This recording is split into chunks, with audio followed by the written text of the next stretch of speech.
हाय दोस्तों, आज हम आपको सिखाएंगे कि फैक्टोरियल कैसे निकालते हैं, वो भी सी प्रोग्रामिंग के थ्रू।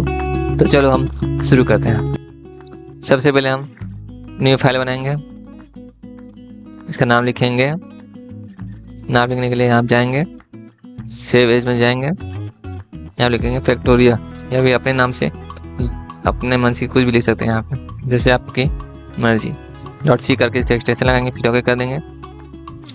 अब हमें लिखना है कि कैसे फैक्टोरियल निकालते हैं। तो सबसे पहले हम यहाँ पे लिखेंगे हैशटैग इंक्लूड। हैशटैग यानी प्री प्रोसेसर होता है, जिसका यूज़ हम पहले से भी डिफाइन फंक्शन को यूज़ करने के लिए होते हैं। और इंक्लूड, अब यहाँ पे स्टूडियो लिखेंगे। स्टूडियो एक लाइब्रेरी फंक्शन है, ठीक है, लाइब्रेरी फंक्शन, ठीक है ना।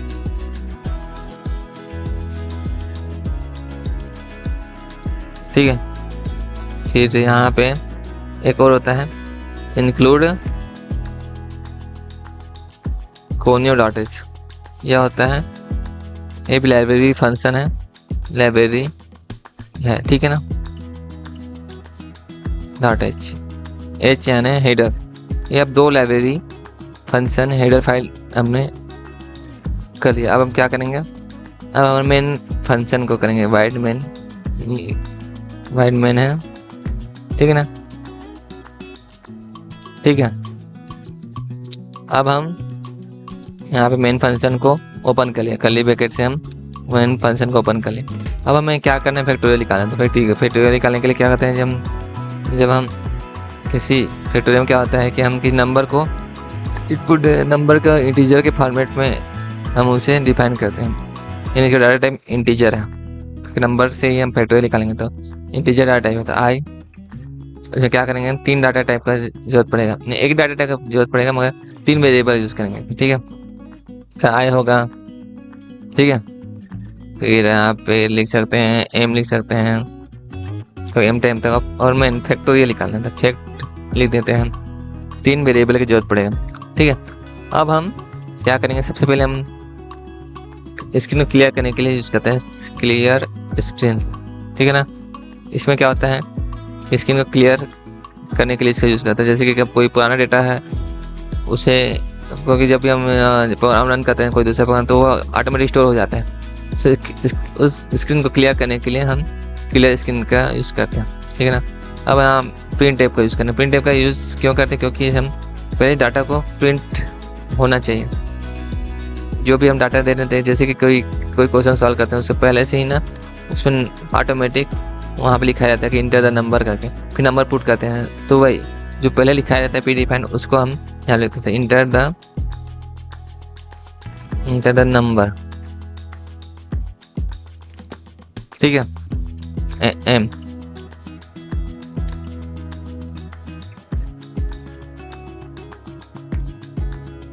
ठीक है, और न्यू लाइन में अगर किसी डाटा को इनपुट करना है तो ठीक है ना, ठीक है, हो गया।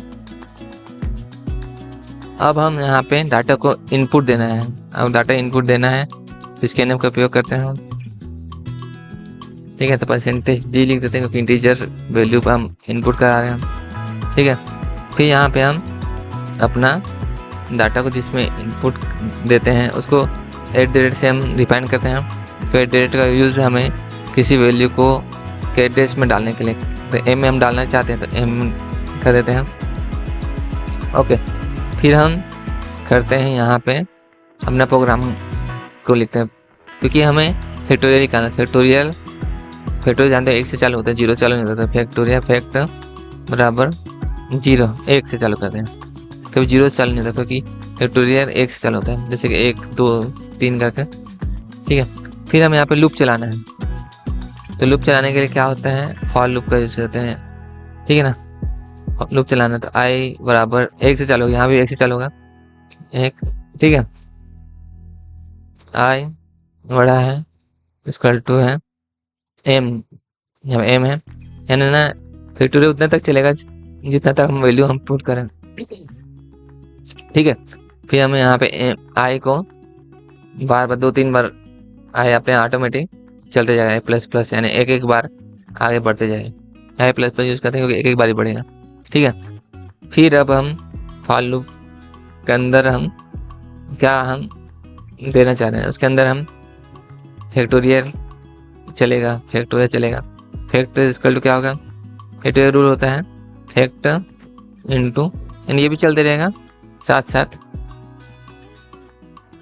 जैसे कि फैक्ट चलते रहेगा फिर इंटू होकर के आई भी 1 2 3 चले जाएगा। तो फैक्टोरियल 5 रहेगा, 5 के बाद आई और बढ़ेगा, आई 1 होगा, फिर 2 होगा, यहाँ पहले आई 1 होगा, फिर यहाँ से फिर इसके बाद इसको ये देखेगा कि आई 5 के बराबर है नहीं। ठीक है, आई 5 के बराबर है क्या नहीं, अगर 5 के बराबर है तो चलेगा। फिर आई का वैल्यू जब 1 था फिर 2 हो जाएगा, फिर ऐसे करते करते चलते जाएगा। तो यहाँ पे वैल्यू ऑटोमेटिक चलते जाएगा, जब तक ले लूप बंद नहीं हो जाता, आई 5 से बराबर बड़ा नहीं हो जाता तब तक ले चलते रहेगा। ठीक है, फिर अब यहाँ पे हम इसको क्लोज कर देते हैं। ठीक है, अब हमें यहाँ पे प्रिंट एफ कराना है। अब क्या करना है, प्रिंट एफ। अब तो पूरा लूप चल गया, अब क्या प्रिंट कराना है, फैक्टोरियल कोई प्रिंट कर। फैक्टोरियल क्या है, डाटा टाइप इंटीजर है। ठीक है, तो हम फैक्ट को आउटपुट देंगे, तो रिजल्ट आएगा फैक्ट, आउटपुट फैक्ट से आएगा। ठीक है, अब यहाँ पे हम गेज का यूज़ पता है कि होल्ड करने के लिए यूज़ होता है, डाटा को हम होल्ड करने के लिए। ठीक है, फिर यहाँ पे हम डाटा बंद कर देते हैं। फिर हम जाते हैं पहले हम कंपाइल कर देते हैं कि कुछ मिस्टेक तो नहीं, 0 एरर है। ठीक है, पता चला 0 एरर है। अब इसके बाद हम जाके सीधा रन में जाके रन करके देखते हैं। चलो हम किसी वैल्यू चल 4 का हम देखते हैं, 24 हो गया। अब लिखा के देख सकते 4 का 24 फैक्टोरियल होता है। ठीक है ना। अगर आपको यह वीडियो अच्छा लगा तो लाइक जरूर कीजिएगा, और अगर आप इस चैनल में नए हैं तो सब्सक्राइब जरूर कीजिएगा, और अपने दोस्तों के साथ शेयर जरूर कीजिएगा, जिससे कि उनका भी नॉलेज बढ़े। तो हम मिलते हैं अगले ट्यूटोरियल में, तो बाय।